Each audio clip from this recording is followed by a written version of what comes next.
Nah, hal penting kemudian bagaimana kita bisa membangun sikap kritis terhadap kenyataan yang terjadi di depan mata kita.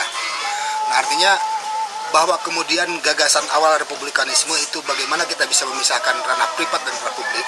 Artinya kita juga harus menuntut sikap kritis dalam menyikapi berbagai hal yang terjadi dalam ranah publik.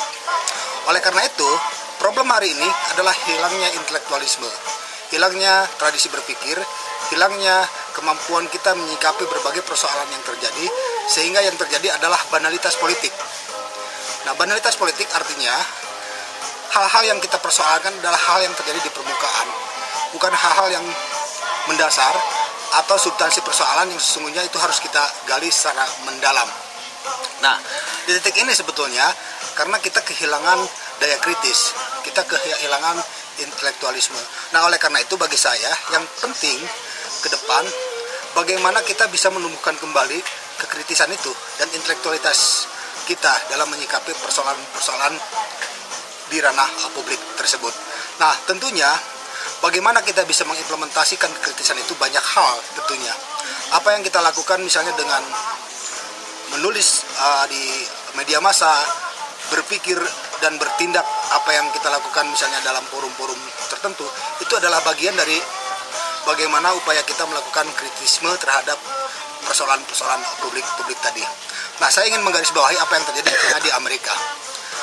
Amerika yang kemudian menjadi satu stereotip perkembangan demokrasi modern, saya kira bukan sesuatu hal yang given. Kenapa kemudian Amerika menjadi satu bentuk negara yang sangat matang dalam kehidupan berdemokrasinya. Di Amerika ada tradisi misalnya dengan membangun asosiasi-asosiasi kelompok masyarakat.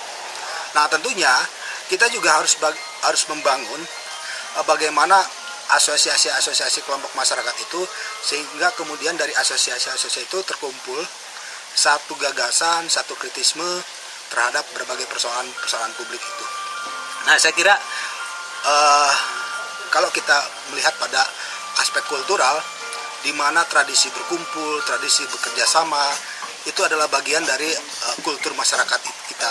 Artinya bagi kita sudah ada satu modal dasar bagaimana membangun asosiasi-asosiasi kelompok masyarakat atau civil society, sehingga bagaimana kemudian asosiasi-asosiasi itu lebih punya kualitas dalam membangun kritisisme itu, sehingga apa yang terjadi di ruang publik itu mendapat sorotan yang mendalam, punya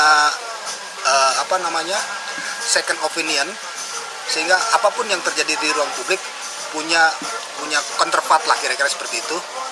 Sehingga ada semacam controlling, balancing of power terhadap berbagai hal yang terjadi di ranah publik. Saya kira di titik itu peran kelompok masyarakat atau civil society dalam melakukan satu aksi politik, sehingga apa yang terjadi di ruang publik itu benar-benar berpihak pada kepentingan publik, bukan berpihak pada kepentingan privat tentunya.